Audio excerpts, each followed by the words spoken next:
ஐங்க எல்லாரும் எப்படி இருக்கிறீங்க?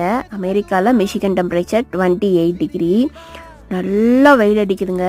இன்னைக்கு தான் 1 இயருக்கு அப்புறமா சம்மர் இன்னைக்கு தான் முழுசாக ஸ்டார்ட் ஆயிருக்கு அப்படின்னே சொல்லணும்.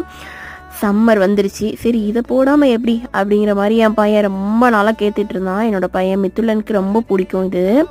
சரி நன்னாரி சர்பத்லாம் ட்ரை பண்ணிடலாம் அப்படின்னு சொல்லிட்டு, எனக்கு சரியாக பர்ஃபெக்டாக போட வராதுங்க. ஏன்னா நான் கொஞ்சம் போட்டேன்னா இனிப்பு ரொம்ப கம்மியாக போட்டுருவேன், இல்லை அதிகமாக போட்டுருவேன். பர்ஃபெக்டாக எனக்கு போட வராது. ஹஸ்பண்ட் கிட்ட கேட்டேன், சரி நான் போட்டு தரேன் உங்கள் எல்லாருக்கும் அப்படின்னு சேர்த்து போட்டு கொடுத்துட்டு இருந்தாங்க. இந்த டைம் நான் கிராசரி போயிருக்க போது லெமன் வந்து கொஞ்சம் பிக்கபிளாக பார்த்து எடுக்கிற மாதிரி எடுத்தேங்க. என்னங்க லெமனில் வெரைட்டிஸாக எடுத்தீங்க அப்படின்னு கேட்டிங்கன்னா, ரொம்ப டார்க் க்ரீனாக இருக்குங்க, ஆனால் கொஞ்சம் காயாக இருக்கும். அது வந்து நம்ம புளியும் போது சாறு ரொம்ப வராது, ஆனால் ரொம்ப புளிப்பாக இருக்கும். எல்லாவா பெரிய சைஸில் இருக்க லெமன் வந்து புளிப்பும் இனிப்பும் கலந்து இருக்குங்க. அது லெமனேட் போட்டால் யூஸ் பண்ணுவாங்க.